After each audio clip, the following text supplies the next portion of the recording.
Hi, everyone. Lisa Haven here, and I've got one bombshell report to share with you guys. Today, I am bringing on Senate candidate Daniel McCarthy, who is on the ballot here August 4th. I know early ballots have already been sent out, but he has been threatened with his life for some of the things that he's been speaking out against. So I wanted to get him on here, get his message out to you guys, and I'm going to ask you guys, share it with everybody you know, especially if you know someone even here in the state of Arizona. So Daniel, are you with me over there? I am. Thank you for having me again, Lisa, as always. Well, tell us what happened. Tell the story to America about how you were threatened with your life.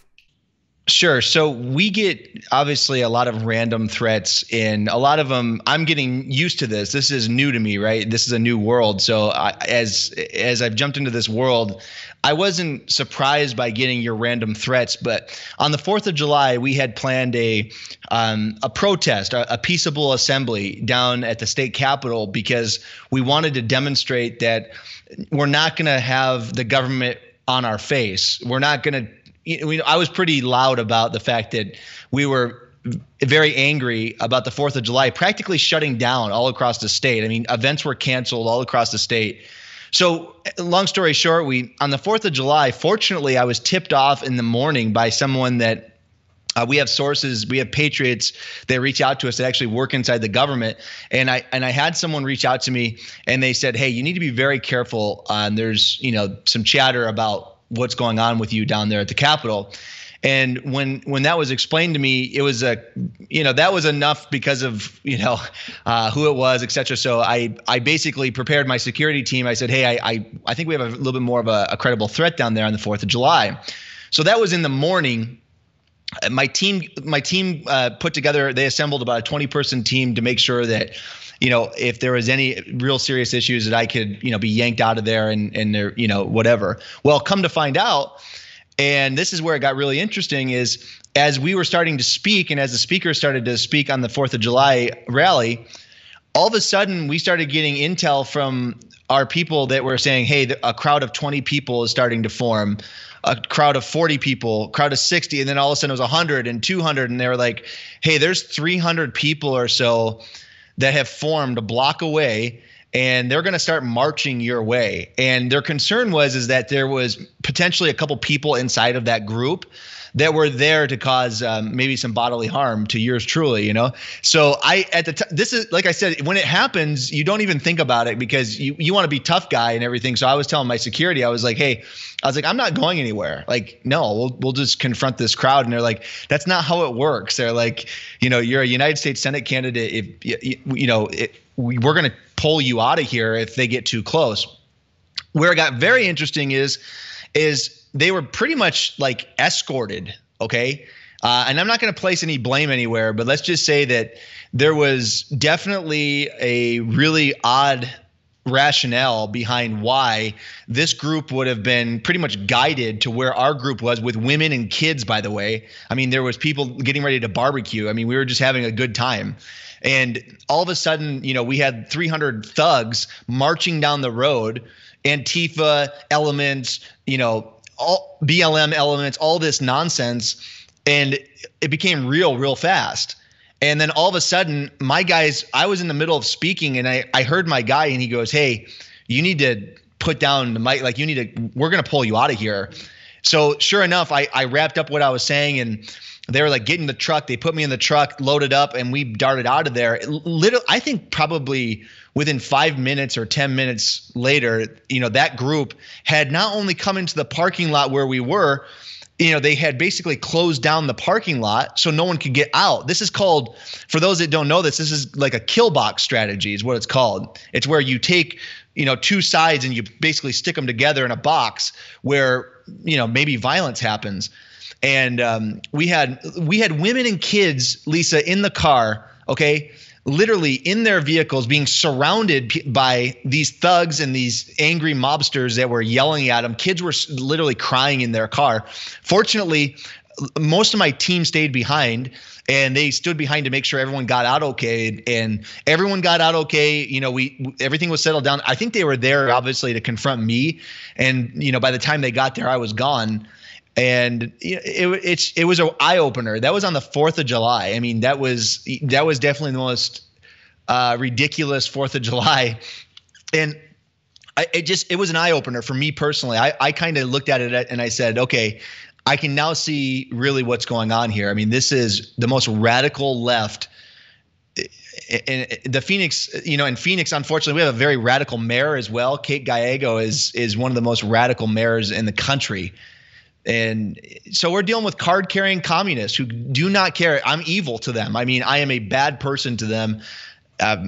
Just practically because I like freedom. I mean, I never would have thought in a million years in Arizona and you're talking about Arizona. This is the Wild West. This is like home of the most free people, you would think. So it's just surprising to me still. But that happened on the 4th of July.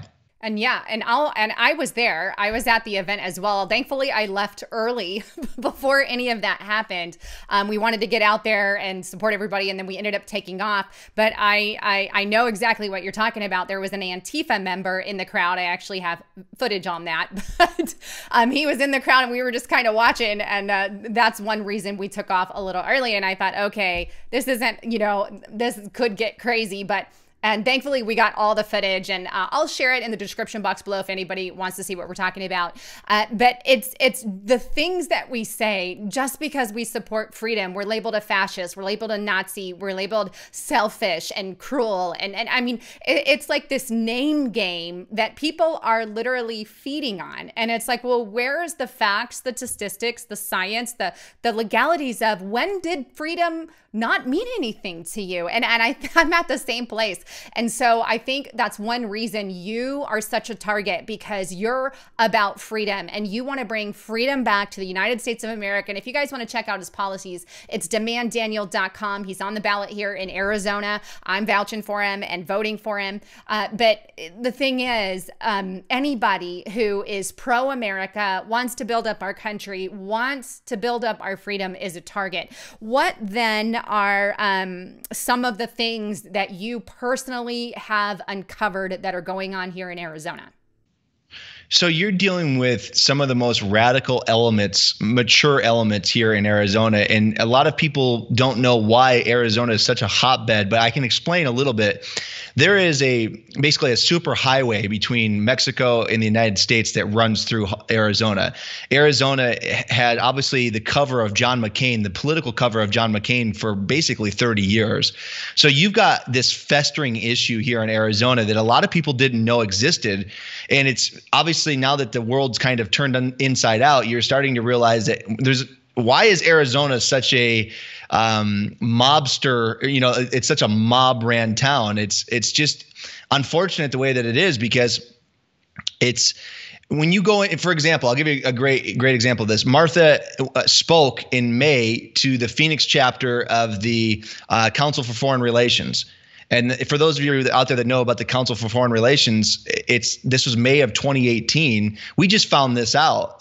This was the last couple of days, and they're like, "Hey, you need to be careful. You're dealing with literally a very mature network of globalist and corruption that runs through Arizona." And there's a reason, by the way, that they want to turn this state left. They want to turn this state blue because Arizona is the home of Tombstone. I mean, this is the gun capital of the country. Literally, Tombstone calls themselves the Second Amendment city of the country. Okay, I mean, if you can turn Arizona royal blue like they're about to, if we lose this Senate seat, we've just signaled to the UN, to the China, to Russia, to every communist country out there that the home of Tombstone is ready to negotiate on gun rights, because Mark Kelly, the guy that I'm running against on the Democrat side in November, is the most radical gun agenda in this country.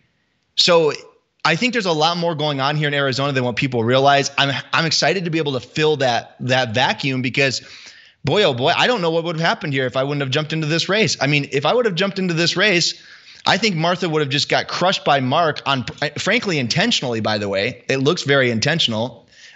And we would have been royal blue. So God works in mysterious ways. I feel that we have a hedge of protection. I feel very comfortable in what we're doing. My family is doing better than they ever have.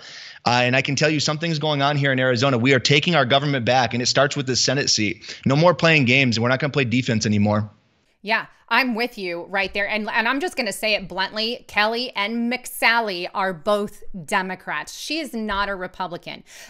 Somebody, and that's the problem. See, unfortunately, we don't have any Republicans that have invaded the Democratic Party, right? Because it's progressive and communist. But we do have Democrats who have invaded the Republican Party. That is McSally. And the woman is red flag laws and everything under the sun, but she is everything but a Republican. So I see it as one Republican and then the two Democrats we have here. So I'm ecstatic that you're here. And about the CFR, I mean, this is an organization that I've exposed for years on end. They're one of the initial ones that got started with, you've got your big business and your globalist and, your big corporations and your science minds and your Bill Gates of the world, part of this group of technocrats, I call it. And CFR is that group, the authoritarian group attempting to implement their rules and regulations on the world. They've got connections in the United Nations, the World Bank,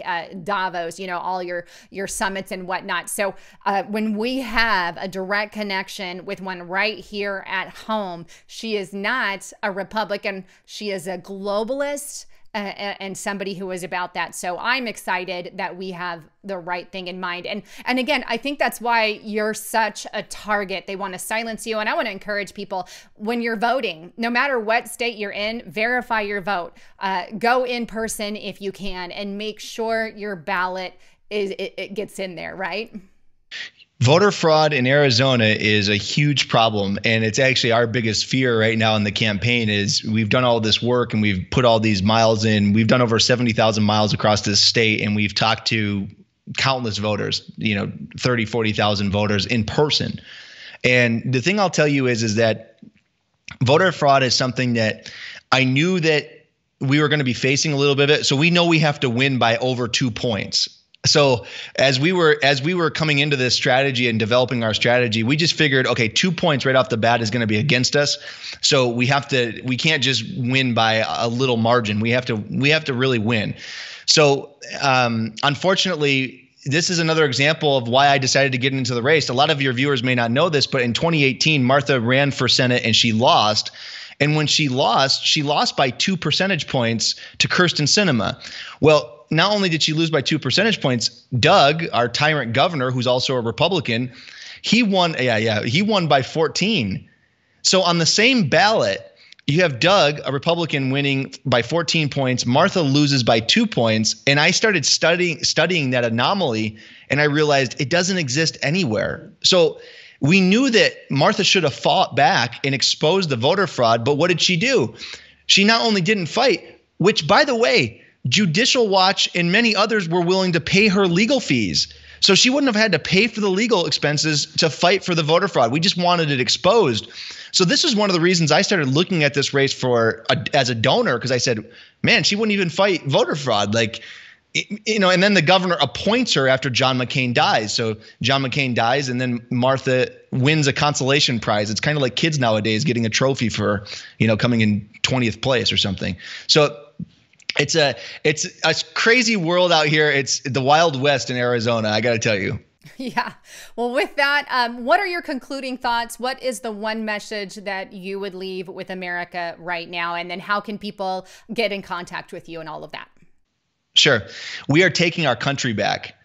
Americans are the most special type of society, human beings in a society that there ever has been. And the reason why is because we got a taste of true freedom. And it doesn't matter how far away we are from that pure freedom that we all deserve.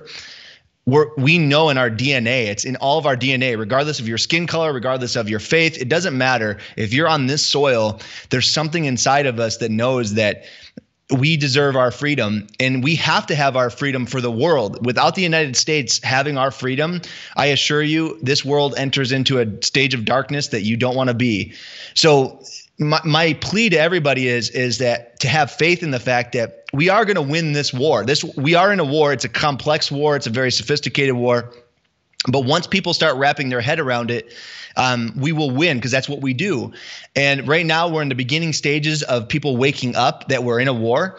I would invite all of you to pray and to humble yourself, and to understand that if God's on our side, then it doesn't matter who's against us. And I'll leave you with the fact that I have a tremendous amount of faith, just the same way that John Hancock did as a business. He was a successful businessman, one of the wealthiest men at the time of the Revolutionary War. And he was actually against the Patriots running in or fighting in the Revolutionary War. He wanted to stay connected to the monarch. But when they seized his vessels and they seized his boats, John Hancock came to the Patriots and he said, "Okay, it's time." And he wrote his big name on that Declaration of Independence. And he said, "No, we're fighting back now." And that's what's happening. More and more people. I'm a business guy, obviously, so I can relate to the fact that we're ready to fight this war any way necessary, and we will win this war. But Americans will not live in bondage. Take your mask off, those moist, nasty, disgusting things, and take off. Open your businesses, open your churches, and let's get our country back right away before they roll us over. DemandDaniel.com. We are hoping for a miracle here. We have a lot of things going in our favor right now. So thank you, Lisa, for everything, by the way. You have been unreal to me. I mean, seriously, you are amazing. Thank you. Yeah, thank you for coming on the broadcast, and get out there, vote, Daniel McCarthy, Demand Daniel, and thank you again for everything, and I pray for our country every day, so I'm with you. I'm there. We're going to win. Anyhow, I love all of you. Thanks again for tuning in. I'm Lisa Haven, and that was Daniel McCarthy signing out.